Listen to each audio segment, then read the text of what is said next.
Jeg tror, det er 3-4 år siden. Jeg fortalte det ikke inden, fordi jeg var ikke klar over, at det var det, der var ved at ske, og det var ved at få stress. Måske er de fornemmet, at det ikke var, som jeg plejede.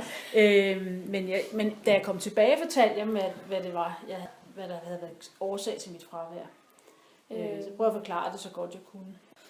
Ja, jeg var rigtig træt. Jeg kunne ikke koncentrere mig.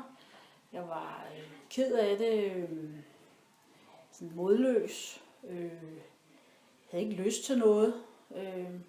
Og var virkelig rigtig dybt frustreret over situationen, og jeg ikke rigtig kunne gøre noget ved det. Ja, det var en meget ubehagelig situation at stå i. Ja, altså det skulle jeg ikke arbejde. Jeg havde også rigtig svært ved at opretholde sådan et fysisk aktivitetsniveau, sådan noget med spænding og sådan noget. Men jeg prøvede at gøre det så meget jeg kunne, men det kunne egentlig også føles anstrengende at gøre det. Men jeg prøvede at gøre det. Ja. Og så måtte jeg. Der var rigtig mange sociale ting, arrangementer, fester og middage og sådan noget. Det kunne jeg ikke. Det måtte jeg sige fra. Jeg vagtede simpelthen ikke at være sammen med andre mennesker. Altså jeg var jo sygemeldt i 3 uger, tror jeg, og jeg gik til en psykolog og havde samtaler i den periode hver eneste uge.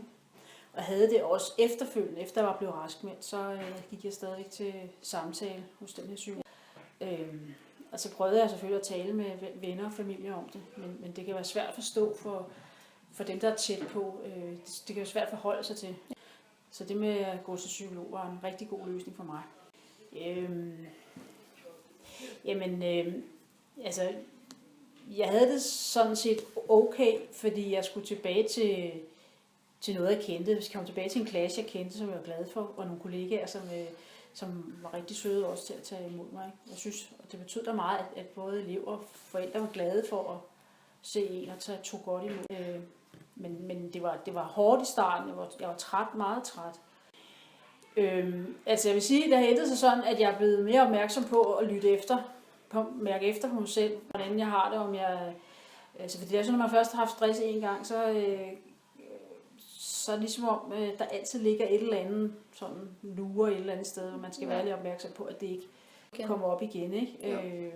Så jeg er blevet mere opmærksom på, hvordan jeg har det.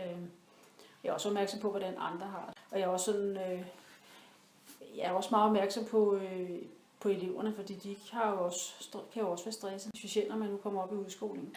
Det oplevede jeg heldigvis ikke. Men det tror jeg godt, man kan være ude for. Det er så svært at håndtere. Man har jo sådan lidt berøringsangst omkring det, eller noget, der er svært. Men det oplevede jeg slet ikke.